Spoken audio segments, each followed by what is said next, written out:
नमस्कार आप सभी को। इस वीडियो में आपका स्वागत है। NORCET mains aspirants plus NORCET 6-7 aspirants. तो कल जैसे कि रिजल्ट आया है, जिन बच्चों ने सेकंड स्टेज के लिए क्वालिफाई किया है उनको बहुत बहुत शुभकामनाएं।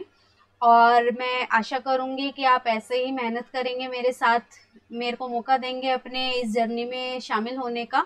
और जो है आप स्टेज 2 भी जो है फ्लाइंग कलर्स से आप क्वालिफाई करेंगे, अच्छे मार्क्स से क्वालिफाई करेंगे। और जो नहीं कर पाए हैं, मैं बार बार बोल रही हूँ, हताश निराश होने की ज़रूरत नहीं है। सिर्फ 6 महीने दूर है दिल्ली, और 6 महीने के बाद जो है नोरसेट 6 और 6 आ गया है, और उसके कुछ टाइम बाद 7। तो अभी से प्रिपरेशन में जुड़ जाइए, क्योंकि ये चीज़ें टाइम लेती हैं, एकदम से होने वाली चीज़ें नहीं है पढ़ाई जो होती है। तो और एक छोटी सी बात, एज अ फैमिली मैं आपको कंसीडर करती हूँ, और मैं मतलब मेरा मन करता है कि मैं आपके लिए मेहनत करूँ, इसलिए मैं कर रही हूँ।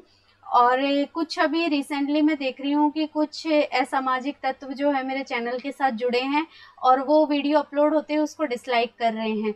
तो जो बच्चे और जिनको सच में बेनिफिट हो रहा है, मैं उनसे इतनी ही गुजारिश करना चाहूँगी कि आप अपने कमेंट्स और लाइक के जरिए आप ही उनका मुंह बंद कर सकते हैं, क्योंकि ऐसे लोगों का कुछ होने वाला तो है नहीं, वो बस दिमाग खराब करने के लिए होते हैं। तो आप जो है आप उनकी नेगेटिविटी को दूर करने में हेल्प कीजिए अपने लाइक्स और कमेंट के जरिए।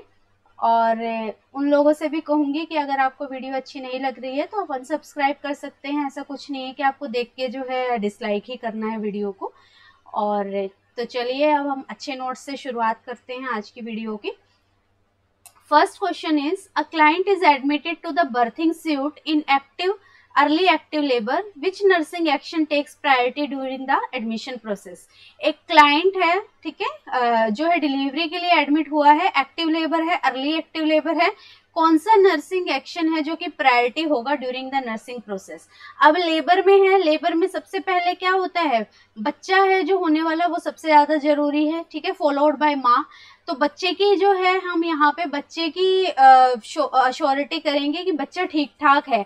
बच्चा ठीक ठाक है तब हम आगे लेबर की तरफ प्रोग्रेस करेंगे। तो यहाँ पे कौन सा ऑप्शन होगा, A auscultating the fetal heart rate, B obtaining an obstetric history, C determining when the last meal was taken, and D ascertaining whether the membranes have ruptured।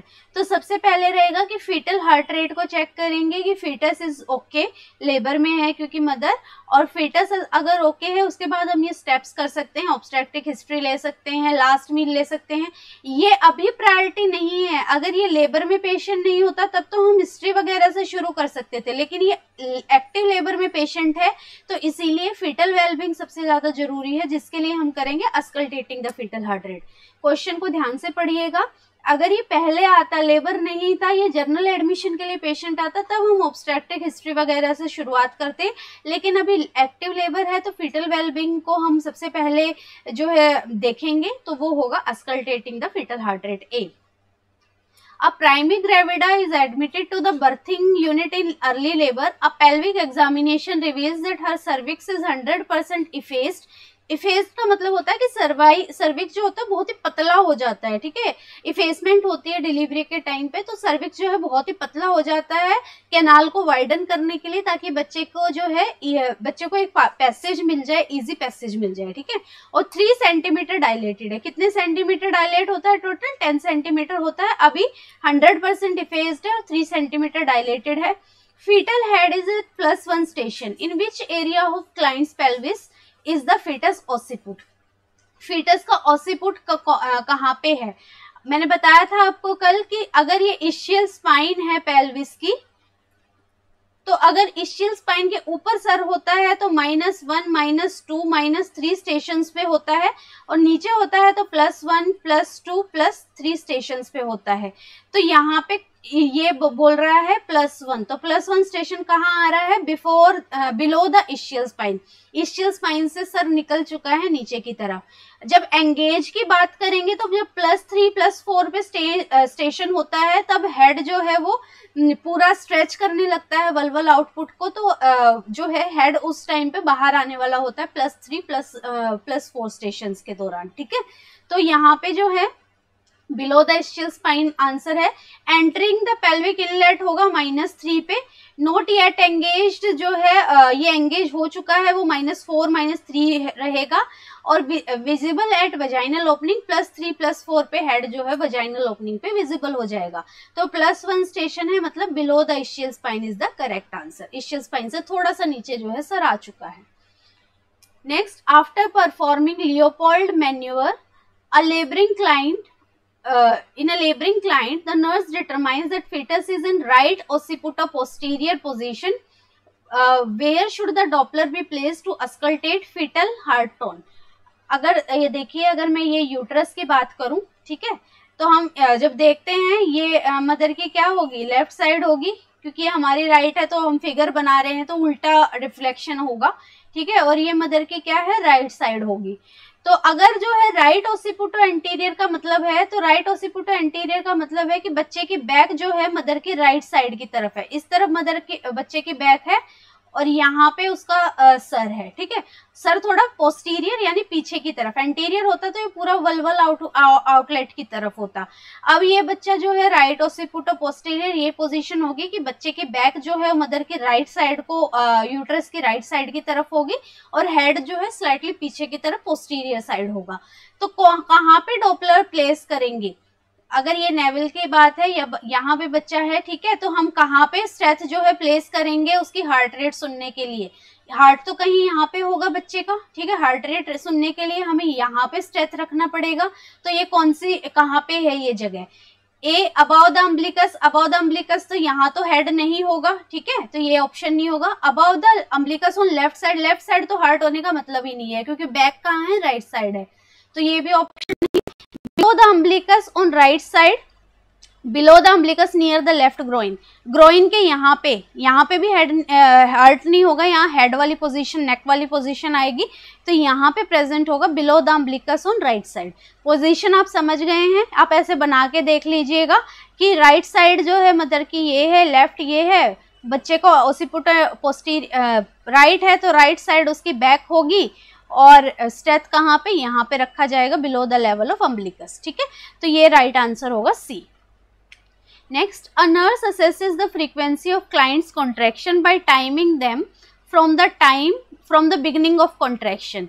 जब कॉन्ट्रैक्शंस की फ्रीक्वेंसी नापते हैं तो कब से कब तक नापते हैं, ठीक है। बिगिनिंग ऑफ कॉन्ट्रैक्शन से option A until the uterus start to relax, की बिगिनिंग हो गई है और अब यूट्रस धीरे धीरे कम होने लग गया है, वहां तक। B to the end of second contraction. C to the until the uterus completely relax and D to the beginning of next contraction। तो ये होता है कि एक कॉन्ट्रैक्शन आई, ठीक है, तो बिगिनिंग ऑफ कॉन्ट्रैक्शन से हम नापना शुरू कर देते हैं और जब दूसरी कॉन्ट्रैक्शन की बिगिनिंग होती है वहां तक जो है हम कॉन्ट्रैक्शंस की फ्रीक्वेंसी नापते हैं। तो ये करेक्ट आंसर होगा। बहुत बार क्वेश्चन पूछा जाता है कि कब से कब तक हम कॉन्ट्रैक्शन को कंसीडर करते हैं, क्योंकि लास्ट जो एक्टिव लेबर है उसमें कॉन्ट्रैक्शन ही बहुत जरूरी हो जाती हैं ये देखने के लिए कि नॉर्मल कॉन्ट्रैक्शंस आ रही हैं यूट्रस में नहीं। तो एक नर्स को पता होना चाहिए कि जब एक कॉन्ट्रैक्शन शुरू हुई है उससे जब दूसरी कॉन्ट्रैक्शन शुरू हुई है वहां तक हम एक कॉन्ट्रैक्शन गिनते हैं, ठीक है। कॉन्ट्रैक्शन की फ्रीक्वेंसी इस तरीके से हम मॉनिटर करते हैं। So D is the correct answer. Next, when a client legs are placed in stirrups for birth, the nurse confirms that both legs are positioned simultaneously। जब हम बर्थ के लिए जो है क्लाइंट की पोजीशनिंग करते हैं तो अगर हम ये लेबर टेबल है तो यहाँ पे दो स्टिरअप्स होते हैं, हैंगिंग चीज होती है जहाँ पे हम क्लाइंट के लेग्स को क्या करते हैं, हैंग करते हैं। उस टाइम पे हमें जो है दोनों लेग्स को हैंग करना होता है। क्यों? क्योंकि अगर एक लेग भी नीचे गिर गई तो यहाँ जो यूट्राइन लिगामेंट्स हैं वो क्या हो सकते हैं, रप्चर हो सकते हैं। तो इसीलिए प्रॉपर पोजीशनिंग बहुत ही ज़्यादा जरूरी है ड्यूरिंग द लेबर कि जब स्टिरअप्स में पैर हैं वुमेन के तो वो दोनों जो हैं वो अच्छे से प्रॉपरली स्टिरअप होने चाहिए, वो नीचे नहीं गिरना चाहिए कि एक लेग गिर रही है या एक लेग स्टिरअप की है तो उसमें यूट्राइन का जो सेगमेंट है, क्योंकि खिंचाव है इस टाइम पे और खिंचाव से क्या हो सकते हैं, टूट सकते हैं, रप्चर हो सकते हैं, तो उस चीज़ का ध्यान रखना है। So D trauma to uterine ligament answer रहेगा, इसीलिए हमें दोनों लेग्स को साइमल्टेनियसली स्टिरअप करना होता है। Next, for what complication should a nurse monitor a client when an oxytocin infusion is used to induce labor? Oxytocin दे रहे हैं, इसका मतलब कॉन्ट्रैक्शंस क्या है, ज़्यादा बढ़ाने के लिए हम ऑक्सीटोसिन दे रहे हैं, ठीक है, फास्टन करने के लिए दे रहे हैं, तो उस टाइम पे हमें कौन सी कॉम्प्लिकेशन के लिए मॉनिटर करना है। हाइपोग्लाइसीमिया वो इसकी कोई कॉम्प्लिकेशन नहीं है। इंटेंस पेन वो तो होगा ही, वो कॉम्प्लिकेशन नहीं है। अम्बिलिकल कॉर्ड प्रोलैप्स वो भी नहीं होता। यूट्राइन टेटनी हो जाता है। यूट्राइन टेटनी का मतलब है कि जनरली तो कॉन्ट्रैक्शन जो है थोड़े टाइम के लिए रहती हैं। यूट्राइन टेटनी में एक कॉन्ट्रैक्शन जो है 90 सेकेंड तक भी जनरली जो है लास्ट कर जाती है, कि 90 सेकंड तक की कॉन्ट्रैक्शन हो रही है, बहुत ही लंबी कॉन्ट्रैक्शन हो रही है। तो इसका मतलब है कि इस ड्रग का साइड इफेक्ट हो रहा है, कॉम्प्लिकेशन हो रही है, जिसको हम बोलते हैं यूट्राइन टेटनी। और हाइपर स्टिमुलेशन ऑफ यूट्रस भी होता है। हाइपर स्टिमुलेशन का क्या मतलब होता है कि 10 मिनट में जो है 8 से 9 कॉन्ट्रैक्शंस हो गई हैं या 7 से 8 कॉन्ट्रैक्शंस हो गई हैं, वो होता है हाइपर स्टिमुलेशन ऑफ यूट्रस। और यहाँ पे जो है मैंने बताया कि टेटनी का क्या मतलब है कि 3 मिनट या फिर जो है 90 सेकेंड्स ऐसे, या फिर 3 मिनट के लिए भी क्या हो सकता है, यूट्राइन कॉन्ट्रैक्शंस लास्ट कर सकती हैं। तो उस चीज़ के लिए पेशेंट को मॉनिटर करना है। सो बी करेक्ट आंसर होगा, ये कॉम्प्लिकेशन है इस ड्रग की। ठीक है, next, a pregnant woman who is in 3rd trimester arrives in emergency department with vaginal bleeding. She states that she snorted cocaine approximately 2 hours ago. Cocaine intake की history है। Generally India में तो ये नहीं होता है, लेकिन सिनेरियो बेस्ड क्वेश्चन है तो कहीं का भी सिनेरियो हो सकता है कि एक वुमेन आई है, उसने जो है कोकेन इंजेस्ट किया है और वो जो है 3rd ट्राइमेस्टर में है, वजाइनल ब्लीडिंग हो गई है। तो कौन सी कॉम्प्लिकेशन सस्पेक्ट करेगी? ये जो है किसी भी सब्सटेंस इनहेलेशन, जनरली कोकेन की सब्सटेंस से जो है एब्रप्शियो प्लेसेंटा हो सकता है। एब्रप्शियो प्लेसेंटा का क्या मतलब है कि प्रीमैच्योर सेपरेशन प्लेसेंटा की हो सकती है, जिससे कि एक्टिव ब्लीडिंग में पेशेंट जो है वो रिजल्ट कर सकता है और बहुत ही सीवियर ब्लड लॉस इस कंडीशन में हो सकता है। So C, abruptio placenta is the correct answer. Next, during the first hour after a cesarean birth, a nurse observed that client's lochia has saturated 1 perineal pad. पहला घंटा है caesarean section के बाद, नर्स ने देखा है कि लोकिया जो है वो उसने एक पैड को सेचुरेट कर दिया है। Based on the knowledge of expected lochial flow, what should the nurse conclude that this indicates? 1 घंटे में एक पैड सेचुरेट हो रही है, तो इसका क्या मतलब है कि अभी सिजेरियन सेक्शन हुआ है, तो ये lochia flow with in expected limit है, कि 1 घंटे में अगर एक पैड सेचुरेट हो रही है तो वो एक्सपेक्टेड लिमिट में आता है। अगर यही पैड जो है 5 या 10 मिनट में सेचुरेट हो रही है, बहुत जल्दी हो रही है, तो वो जो है नॉर्मल से ज़्यादा है हेमरेज वाली कंडीशन में। ठीक है, पोस्टपार्टम हेमरेज में वो होता है। 1 घंटे में एक होना वो शुरुआत वाले टाइम में इज़ अ नॉर्मल थिंग, तो जो है वो नॉर्मल लिमिट में कहलाएगा। अगर स्कैंट लोकियल फ्लो है तो कई घंटे लग जाते हैं, एक पैड भी फिल नहीं होती। ठीक है, पोस्टपार्टम हेमरेज में मैंने बताया कि लगाते ही जो है 10-15 मिनट में ही क्या है, पैड बदलने की ज़रूरत पड़ रही है, तो वो है पोस्टपार्टम हेमरेज। और कब बोलते हैं हम? सिजेरियन बर्थ में, अगर मोर देन 1000 ml जो है ब्लड लॉस हो गया है, और नॉर्मल वजाइनल डिलीवरी में मोर देन 500 ml को हम पोस्टपार्टम हेमरेज का नाम देते हैं। अगर रिटेन्ड प्लेसेंटल फ्रेगमेंट्स हैं तो क्लॉटिंग आएगी, मोटे मोटे क्लॉट्स आएंगे और बहुत ही सीवियर ब्लीड होगी। ठीक है, तो वो भी ये कंडीशन नहीं है। 1 pad is soaked in 1 hour, so it is a normal thing. So D is the correct answer. Next, a nurse is caring for a patient with benign prostatic hyperplasia. Which information about the condition is important for the nurse to consider when caring for this client? Benign prostate hyperplasia है, जो prostate gland है वो बढ़ गया है। अब prostate gland जब बढ़ेगा तो जो यूरेथ्रल ओपनिंग है, अगर ये यूरेथ्रल ओपनिंग है, ठीक है, तो जो प्रोस्टेट ग्लैंड बढ़ गया है वो क्या करता है, इसको कंप्रेस करता है, जिससे कि यूरेथ्रल ओपनिंग क्या होती है, नैरो हो जाती है। ठीक है, ये फिजियोलॉजी है बिनाइन प्रोस्टेट हाइपरप्लेजिया की। अब देखिए options, it is a congenital abnormality, congenital नहीं होता, बाय बर्थ नहीं प्रेजेंट होता। A malignancy usually results, benign prostate hyperplasia से मैलिग्नेंसी जो है जनरली नहीं होती है। And increase in acid phosphatase level, ये जो है कार्सिनोमा जो है कार्सिनोमा वाली कंडीशंस में देखा जाता है एसिड फॉस्फेटेज का बढ़ना। यहाँ पे होगा प्रीडिस्पोजेस टू हाइड्रोनेफ्रोसिस। क्यों होगा? अब ये यूरिन जो है बाहर तो नहीं निकल रहा है, वापस से ऊपर की तरफ जाएगा और किडनी में जाके घुस जाएगा, ठीक है। किडनी में जाके जो है किडनी को स्वेल कर देगा, जिसको हम क्या बोलते हैं, हाइड्रोनेफ्रोसिस बोलते हैं। यूरिन जो है किडनी में बैकफ्लो हो गया है, क्योंकि यूरेथ्रल ओपनिंग प्रोस्टेट ग्लैंड बढ़ने की वजह से नैरो हो गई है, तो बैकफ्लो यूरिन का किडनी की तरफ होने के कारण। So C is the correct answer. Next, a nurse is counselling a women who had recurrent UTI, urinary tract infection है। कौन सा फैक्टर है नर्स जो है रीजन देगी कि वुमेन जो है उनमें ज्यादा यूटीआई होता है then men? Option A, altered urinary pH, ऐसा कुछ नहीं है, सबके यूरिन का पीएच सेम रहता है, मैन हो या फीमेल हो।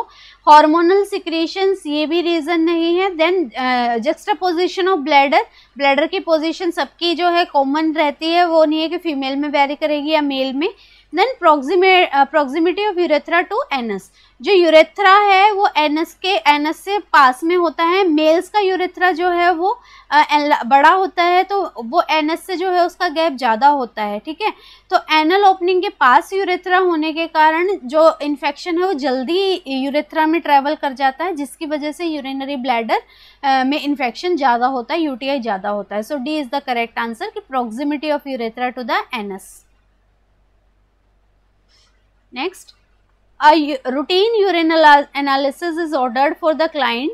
What should the nurse do if the specimen cannot be sent immediately to the laboratory? अगर आपने कहीं पे काम किया होगा तो आपने देखा होगा कि यूरिन सैंपल्स जो हैं जनरली फ्रिज में रख देते हैं, ठीक है।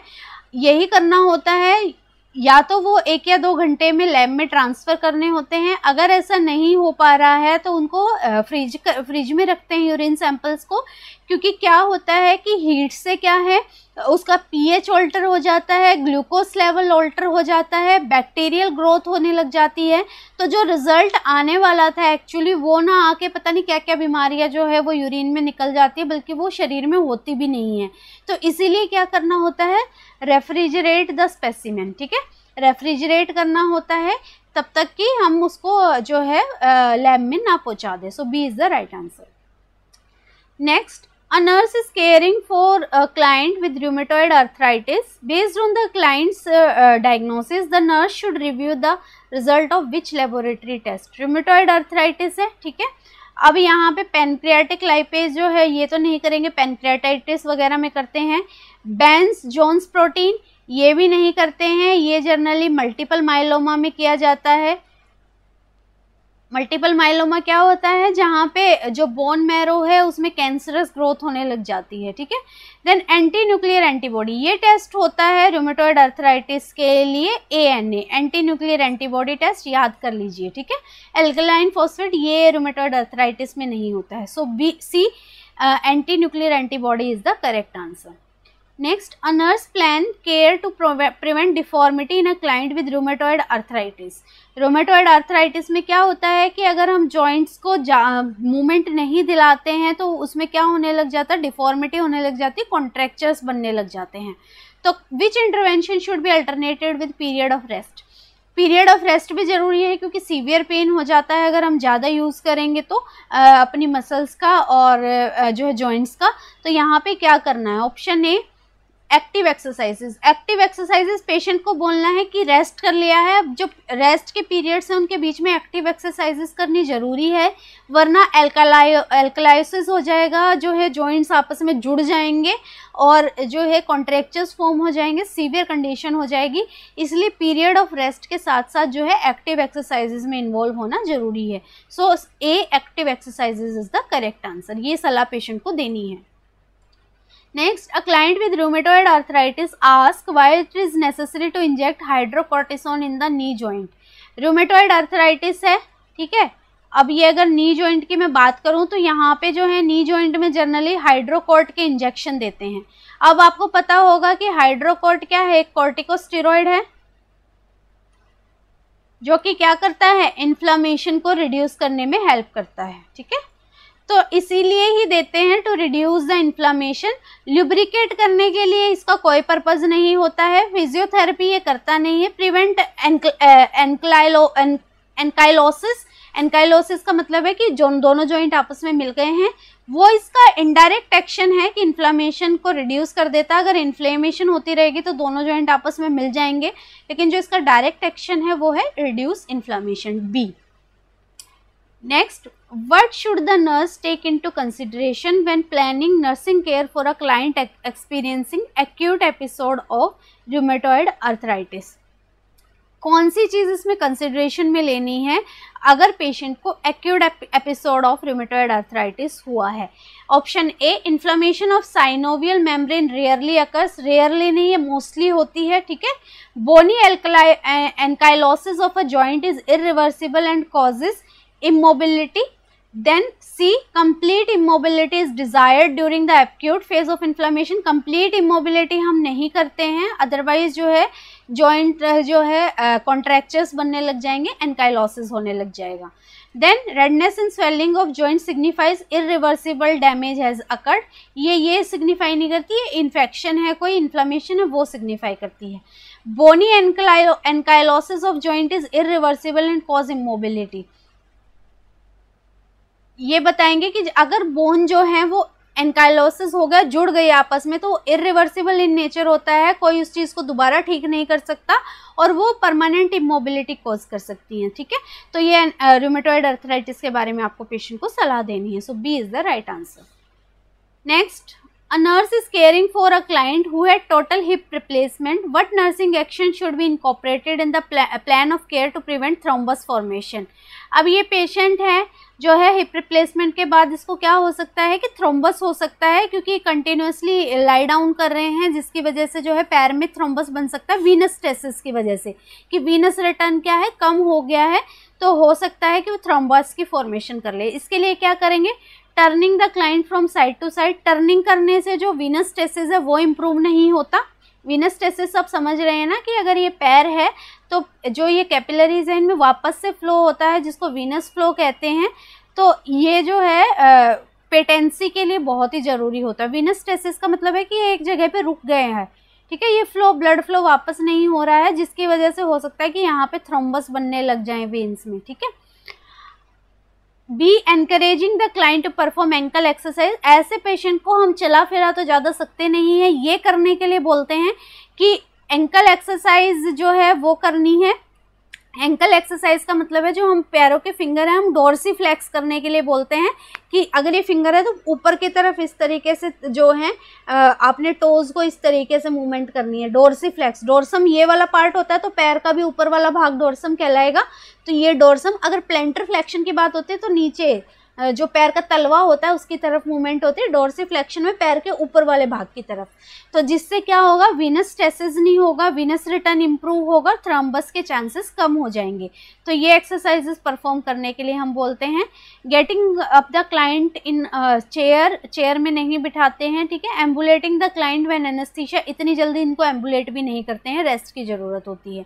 So B is the right answer. देखिए कई बार क्वेश्चंस ऐसे होते हैं कि आपको ठीक आंसर नहीं आ रहा होता, आपको गलत आंसर्स का पता है, ठीक है। तो आपको ये पता है कि हिप रिप्लेसमेंट अगर पेशेंट की हुई है तो आराम की ज़रूरत है, और आराम के साथ साथ जो है थ्रोम्बस ना बन जाए कि एक जगह ही लेटा हुआ है पेशेंट, तो कुछ जो है थोड़ी सी एक्सरसाइज भी इंड्यूस करने की ज़रूरत है। तो थोड़ा सा सोच के देखिए कि ऐसी कौन सी एक्सरसाइज दी हुई है ऑप्शन में जो पेशेंट लेटा लेटा आराम से कर सकता है, तो वही हमने जो है ऑप्शन को टिक किया। ये छोटी छोटी ट्रिक्स होती हैं जो कि अगर आपको आंसर नहीं भी पता है, गलत चीज़ों को आप नेग्लेक्ट करके सही आंसर पे आ सकते हैं, ठीक है। Next, a nurse is caring for a client who had total hip replacement. What is the priority assessment when monitoring the client for hemorrhage? Total hip replacement हुई है, ठीक है। टोटल हिप रिप्लेसमेंट में पेशेंट की position generally किस तरीके से रखते हैं, या तो अनअफेक्टेड साइड पे या फिर सुपाइन पोजीशन में पेशेंट को लेटाते हैं। तो ऐसी कंडीशन में क्या हो सकता है कि हो सकता है हेमरेज होके पेशेंट के नीचे चली गई हो, जो कि इनविजिबल है, हम देख नहीं पा रहे हैं। तो मॉनिटरिंग करने के लिए प्रायोरिटी असेसमेंट रहेगी। Examining the bedding under the client, ये देखने के लिए कि वहाँ ब्लड स्टेन्ड तो नहीं है। Monitoring vital signs every 4 hours, 4 hours में मॉनिटर नहीं करना है इन पेशेंट्स में, एवरी 1 आवर और every 30 minutes as per the policy of the hospital करना है, ठीक है। तो ये ऑप्शन आप नेग्लेक्ट करेंगे। Measuring the circumference of thigh, thigh का इससे कोई रिलेशन नहीं है। इकाइमोसिस एट ऑपरेशन साइट, बार बार ऑपरेशन साइट को खोल के इकाइमोसिस नहीं देखेंगे, तो ये भी नहीं है। सिंपली बेडिंग चेक करेंगे कि कोई ब्लीडिंग का साइन बेडिंग पे तो नहीं है। कई बार होता है कि नीचे की तरफ आता है, ऊपर नहीं दिखता है, तो इसीलिए पेशेंट के जो है लेग को थोड़ा सा एलिवेट करके देखना होगा, ठीक है। तो B is the right answer. What is the example of principle of body mechanics that a nurse uses when caring for immobilized patient? Immobilized patient है, पेशेंट को उठाना भी पड़ता है, पेशेंट को पलटना भी पड़ता है, स्पंजिंग भी करनी है, केयरिंग भी करनी है। तो उस केस में बॉडी मैकेनिक्स का क्या मतलब है कि अपनी बॉडी का जो है वो देखना, पोस्चर देखना बहुत ज़रूरी है। अदरवाइज जो है बैक पेन और ये सारी कंडीशंस हो सकती हैं। और nurses are very poor in maintaining अपना बॉडी पोस्चर, ठीक है। दूसरों की केयर करने में अपना बॉडी पोस्चर इतना ख़राब कर लेती हैं कि जो है फिर बाद में पता लगता है कि कितना कॉम्प्लिकेशंस जो है वो डेवलप कर रही हैं, ठीक है, इंक्लूडिंग मी। ऐसा ही होता है, हम अपने पे ध्यान नहीं देते हैं, ठीक है, देना है। तो यहाँ पे क्या रहेगा, option A, bending at the waist to provide the power for lifting, कि अपनी कमर पे जोर डालना है लिफ्ट करने के लिए, वो नहीं करना है, ठीक है। जोर कहाँ पे, लेग्स पे होना चाहिए, तो ये ऑप्शन नहीं होगा। B, placing the feet apart to increase the stability, अगर पेशेंट को हम उठा रहे हैं तो पैरों को थोड़ा सा चौड़ा करना है ताकि बेस जो है वो थोड़ा चौड़ा मिले और जो ग्रेविटी का पुल है वो सेंटर में आ जाए, ठीक है। तो ये ऑप्शन रहेगा B. Then keeping the body straight when lifting to reduce pressure on the abdomen, straight नहीं करना है, लेग्स को बेंड करके करना है, लेकिन प्रेशर जो है वो लेग्स पे लेना है, ना कि वेस्ट पे, तो ये भी नहीं होगा। Relaxing the abdominal muscle when using the extremity, ये भी नहीं होगा। So B is the right answer, कि पैरों को थोड़ा चौड़ा करके बेस प्रोवाइड करना है। A client is ready to walk with crutches after knee surgery. Which crutch walking technique will the nurse most likely have to reinforce after the client return from physical therapy? एक patient है जिसकी नी surgery हुई है, तो कौन सी creche walking technique, देखिए नी surgery हो गई, एम्प्यूटेशन हो गया या इस तरीके का कुछ हो गया, तो उस केस में जो क्रच होता है, क्रच वॉकिंग होती है वो 3 पॉइंट होती है। 3 पॉइंट का मतलब है कि पेशेंट ने दोनों हाथों में क्रचेस ले रखे हैं और क्रचेस का डिस्टेंस मैंने बताया था कि 2 to 3 fingers below the axilla होना चाहिए। एक्जिला में नहीं लगा के रखते हैं क्योंकि यहाँ पे ब्रेकियल प्लेक्सिस है जो कि इंजर होने के चांसेस हो जाते हैं। कारण पता लग गया आपको। तो इस तरीके से भी अगर क्वेश्चन आ गया कि क्यों हमें एक्जिला से डिफरेंस मेंटेन करके रखना है, कि ताकि हमारे जो ब्रेकियल प्लेक्सिस है, हमारी नर्व डैमेज है वो ना हो, ठीक है, उससे क्रचेस से। तो अगर इसकी बात करूं कि 3 पॉइंट का मतलब है कि पेशेंट जो है दोनों क्रचेस को आगे रखता है और जो उसकी अफेक्टेड लेग है, ठीक है, जहाँ पे उसकी सर्जरी हुई है, दोनों क्रचेस के साथ उस लेग को आगे रखता है और फिर जो ठीक वाला पैर है उसको पीछे, उसको बाद में आगे रखता है, उस पर पूरा जोर डाल के, ठीक है। मैंने क्या बताया कि पहले दोनों बैसाखी उठा के आगे रख दी, उसके साथ साथ अपना जो अफेक्टेड पैर है वो आगे ले गया बैसाखी के उस पे जोर पे, और फिर जो नॉन अफेक्टेड लेग है, ठीक वाला पैर है, उसको आगे रखा। तो इसको बोलते हैं 3 पॉइंट गेट। और ये जो है मैंने बताया नी सर्जरी, एम्पुटेशन, इन वाले केसेस में 3 पॉइंट गेट जो है वो किया जाता है। So C is the right answer. Next, a nurse is teaching crutch walking to the client who had arthroscopic surgery of knee. Which part of body should the nurse instruct to place weight? कहाँ पे जो है wait को हमें देना है? अगर हम जो है क्रचेस सिखा रहे हैं क्रच वॉकिंग किसी पेशेंट को, हम तो कहाँ बोलेंगे कि कहाँ पे अपना वजन लो। Option A, upper arm. Upper arm में वजन ले ही नहीं सकते हैं, ठीक है, बहुत ही डिफिकल्ट होता है, अपर आर्म्स में वजन नहीं ले सकते हैं। एक्सिलरी रीजन, ये बिग नो, नहीं लेना है क्योंकि मैंने बताया आपको ब्रेकियल प्लेक्सिस है, नर्व्स हैं, वो डैमेज होने के चांसेस होते हैं, ठीक है। Both lower extremity, lower extremity में तो लेना ही नहीं है क्योंकि सर्जरी हुई है नी की, वहाँ पे ले लोगे तो डिसलोकेशन हो जाएगी। पाम्स ऑफ द हैंड, ठीक है, बताते हैं कि अपना वजन जो है हथेलियों पे लो, और हथेली जो है बीच में पकड़ते हैं तो हथेलियों पे सारा वजन आना चाहिए ताकि इजी मूवमेंट आपकी हो सके। So C is the right answer. Next, a client has a long leg cast, what instruction should the nurse give the client in preparation of crutch walking? जो कास्ट है वो लॉन्ग लेग कास्ट है, तो कौन सी instruction जो है nurse उसको देगी? Option A, use the trapeze to strengthen the biceps. Biceps strengthen करने का कोई मतलब नहीं है यहाँ पे। Keep the affected limb in extension and abduction. Crutch walking है तो एक्सटेंशन और एबडक्शन का कोई मतलब नहीं, क्रच वॉकिंग सिखाना है इसको, ठीक है। Sit up straight in the chair to develop the back muscle, नहीं ये बैक मसल्स नहीं, हमें पैरों की स्ट्रेंथ चाहिए और हाथों की। Do exercise in the bed to strengthen the upper extremity, yes, क्योंकि हमें सारा जोर कहाँ पे लेना है, हाथों पे लेना है। तो पेशेंट को बोलना है कि लेटे लेटे जो है हाथों की एक्सरसाइज करो, ताकि जब चलने वाले हो तो हाथ जो है जोर लेने लायक बन जाए। So D is the right answer. A client who has been immobilized for an extended period questions the nurse about a tilt table. What is the best response the tilt table is used to help? Tilt table का मतलब होता है इस तरीके से पूरा bed जो है वो पूरा टिल्ट कर देते हैं नीचे की तरफ। पेशेंट अगर इस पे लेटा है तो वो पूरा इस पोजीशन में हो जाता है और उसका पूरा वेट जो है थोड़ा नीचे की तरफ आ जाता है, ठीक है। तो उसका पैरों का वेट, पैरों पे क्या पड़ रहा है, वेट पड़ रहा है, क्योंकि ग्रेविटी के पुल से उसका सर बिल्कुल ऊपर की तरफ, पैर बिल्कुल नीचे की तरफ कर देते हैं, उसको बोलते हैं टिल्ट टेबल। तो यहाँ पे किस लिए हम उसको बोलते हैं, ताकि loss of calcium from the bones को प्रिवेंट किया जा सके। इमोबिलाइजेशन से क्या होता है, बोन्स का सारा कैल्शियम बाहर निकल जाता है, क्योंकि उन पे जोर ही नहीं पड़ रहा है, तो ऑस्टियोब्लास्टिक एक्टिविटी नहीं हो रही है। अब ऐसा पेशेंट जिसको हमने पूरा ऐसा कर दिया है, तो पैरों का जोर नीचे की तरफ जो है बेड एंड के इस वाले पार्ट पे आ रहा है, जिसकी वजह से जो है एक्सरसाइज एक तरीके से थोड़ा स्टिफनिंग ऑफ द मसल्स में पुल आना, ये सारी चीज़ें हो रही हैं।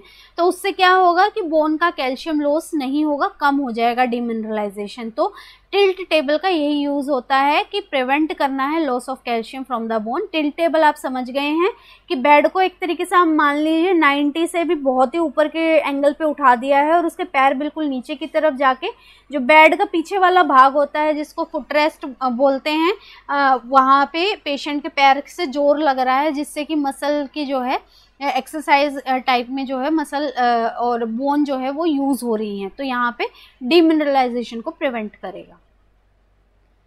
Next, a nurse is caring for a client who has developed aseptic necrosis हुआ है। एसेप्टिक नेक्रोसिस हुआ है fracture of head of the femur के बाद।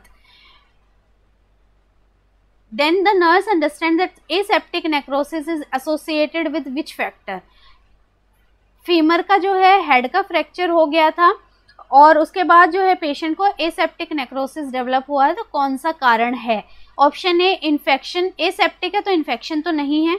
Then B weight bearing before the fracture is healed, weight bearing से जो है वो ब्लड सप्लाई पे कोई फर्क नहीं पड़ता उससे। Immobilisation after reduction of fracture, immobilisation से भी ब्लड सप्लाई पे कोई फर्क नहीं पड़ता है, क्या हो जाता है बल्कि डीमिनरलाइजेशन हो जाता है, लेकिन ब्लड सप्लाई नहीं अफेक्टेड होती है।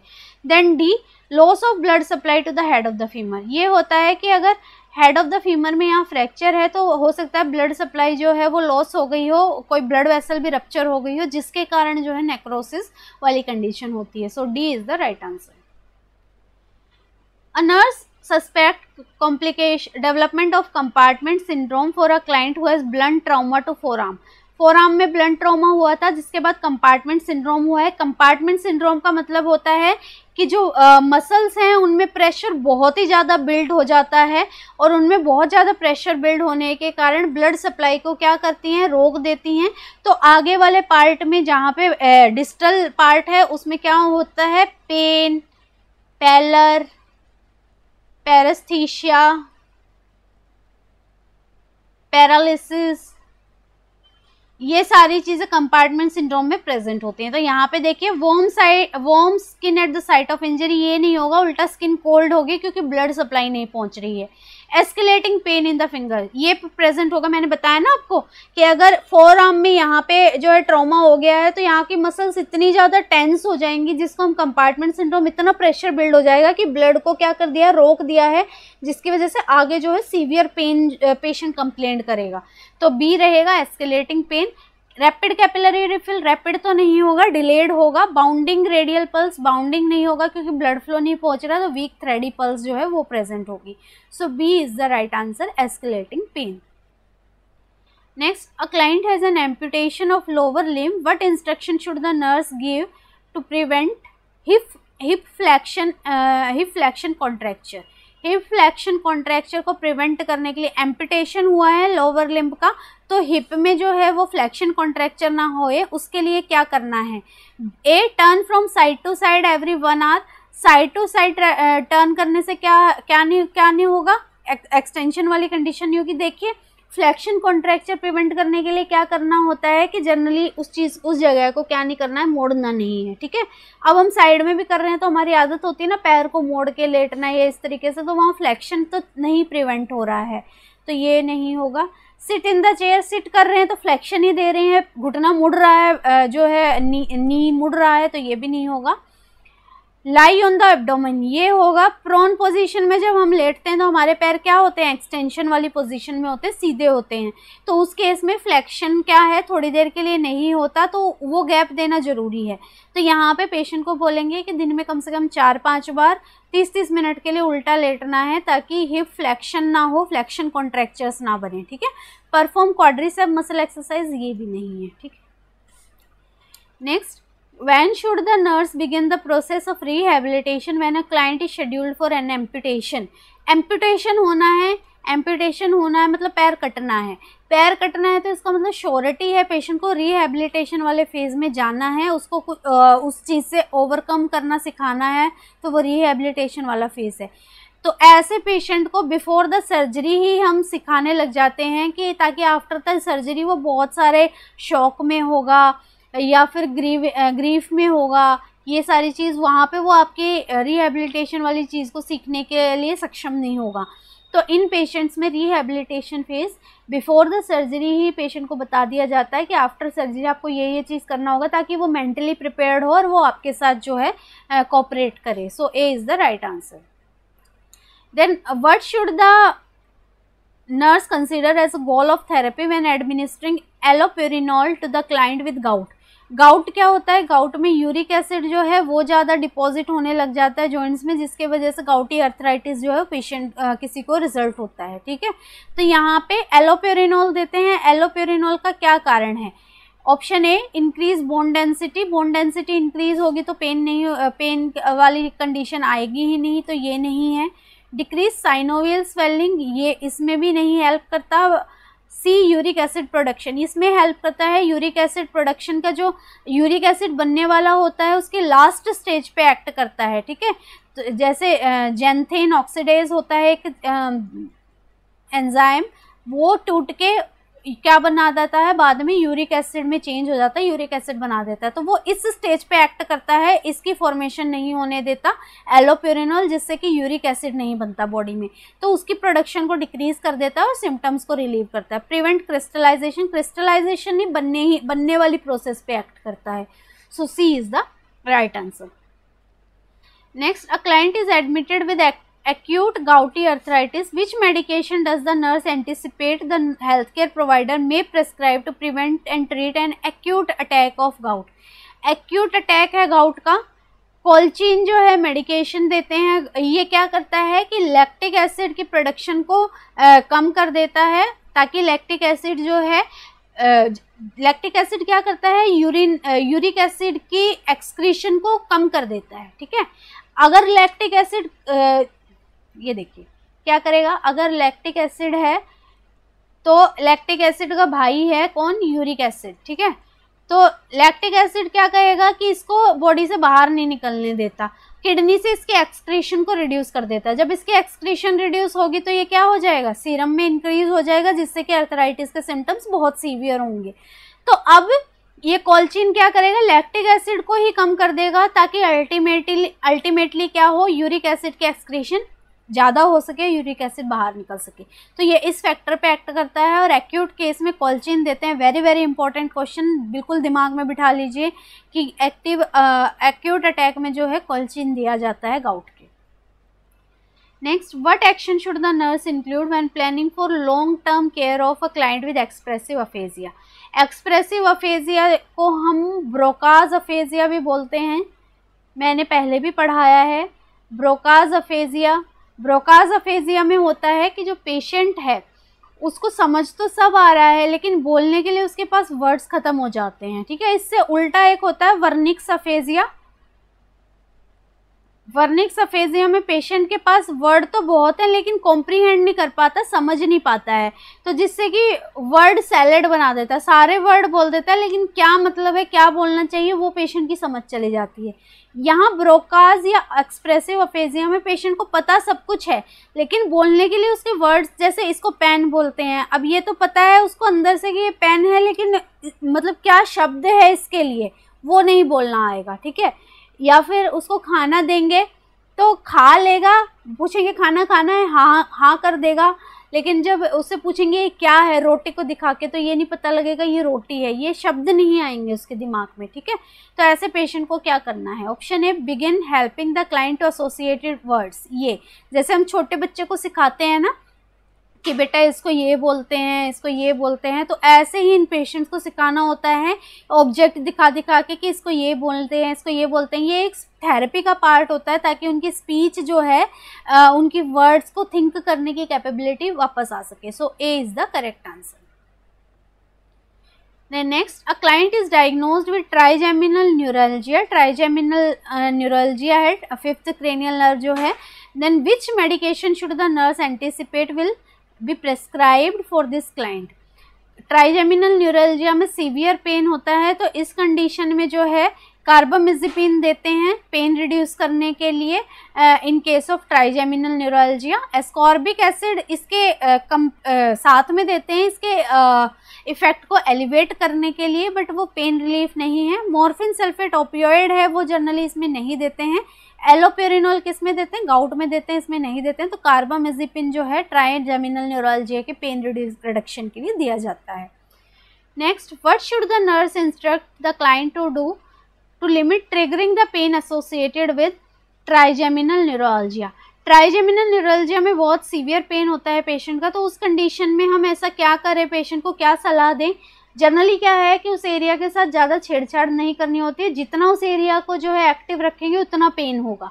तो यहाँ देखिए drink iced liquids, iced liquids से जो है ऐसा कुछ नहीं होगा कि पेन रिडक्शन होगा, ठीक है, ये नहीं लेने हैं। Avoid oral hygiene, oral hygiene करनी है लेकिन सॉफ्ट ब्रश से या फिर सिंपली क्या कर सकते हैं, रिंस कर सकते हैं माउथ, हार्ड ब्रश वगैरह अवॉइड करने के लिए बोलते हैं। अप्लाई वार्म कंप्रेस, ये भी पेन को बढ़ा देता है। च्यू ऑन अनअफेक्टेड साइड, ये होगा कि जहाँ खाना खाने के लिए बोलेंगे जो साइड से पेन नहीं हो रहा है, अनअफेक्टेड साइड है वहाँ से खाना है, अफेक्टेड साइड से खा लिया तो भयंकर दर्द हो जाएगा, ठीक है।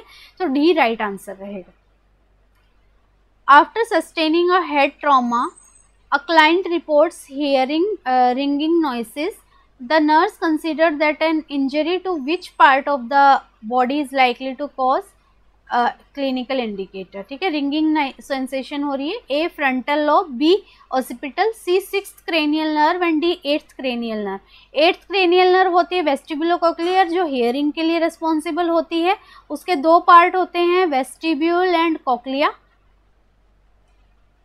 कोक्लिया जो है वो मेनली हियरिंग के लिए रिस्पॉन्सिबल होता है। तो जब इस क्रेनियल नर्व में कुछ भी डैमेज होता है तो उस कंडीशन में जनरली क्या है, पेशेंट को रिंगिंग सेंसेशन वगैरह वो सुनाई देता है। Next is when caring for a client who has sustained a head injury, it is important the nurse assess which clinical indicator. अगर हेड इंजरी सस्पेक्ट हो रही है तो कौन सा क्लिनिकल इंडिकेटर देखना है।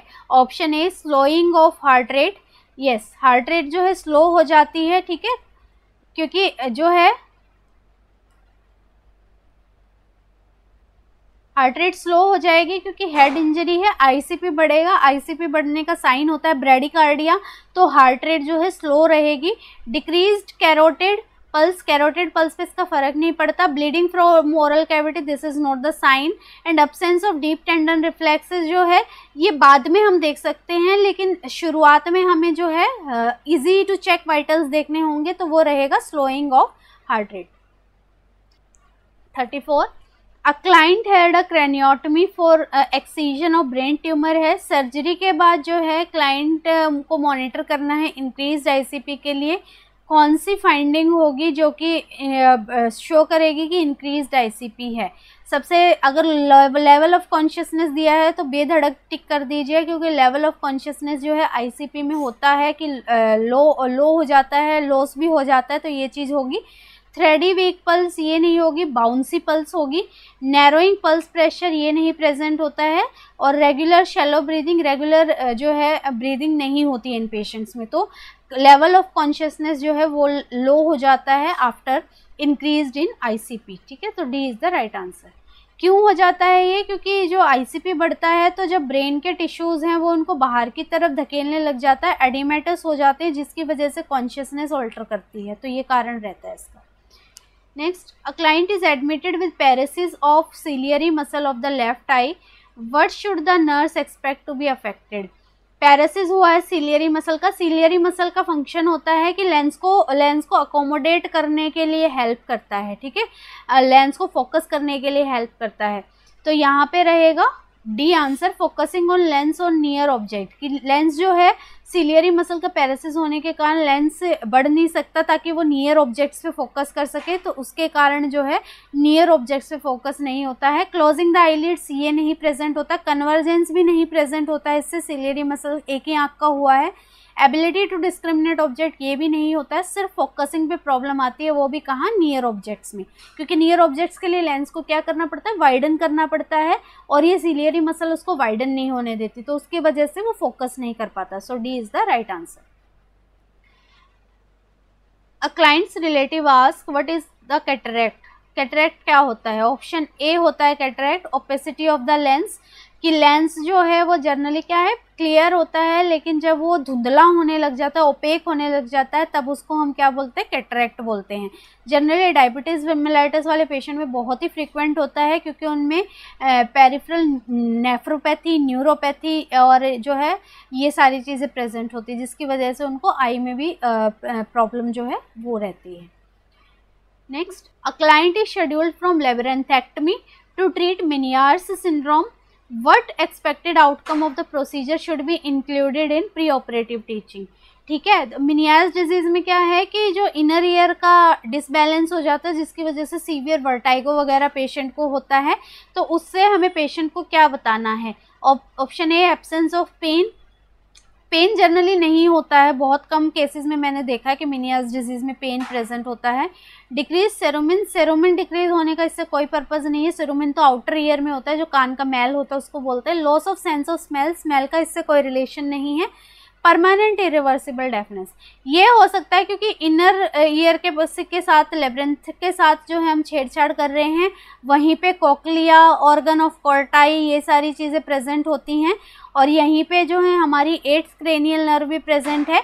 तो हो सकता है प्रोसीजर के दौरान accidentally damage to these structures, उनसे क्या हो सकता है, परमानेंट डेफनेस प्रेजेंट हो सकती है। तो ये जो है जब पहले कंसेंट लेते हैं वहाँ पे समझाना जरूरी है। So D is the right answer.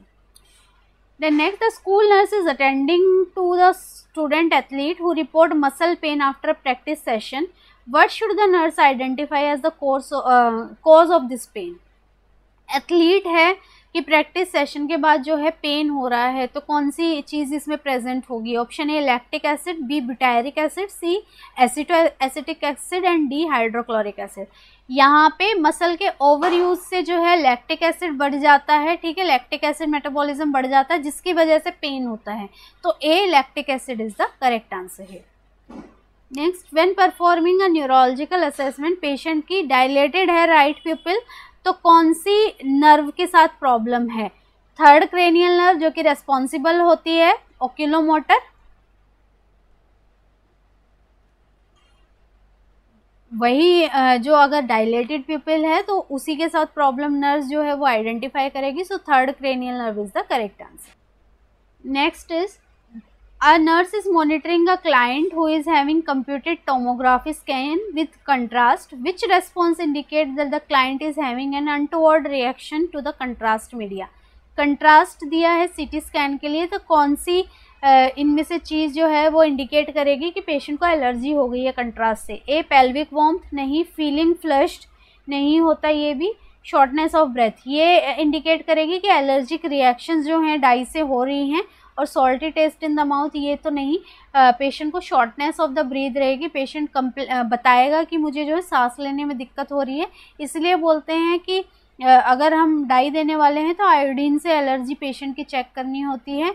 अगर आयोडीन से एलर्जी है तो डाई नहीं दी जाती है, क्योंकि उसमें आयोडीन कंटेंट होता है और ये एलर्जिक रिएक्शन को शो कर रहा है, shortness of breath, palpitation, sweating, ये सारी चीज़। So C is the correct answer. So this was all about today. अगर आपको वीडियो पसंद आ रही है लाइक कमेंट कीजिए। आगे आने वाली वीडियो के साथ stay tuned with me. Thank you.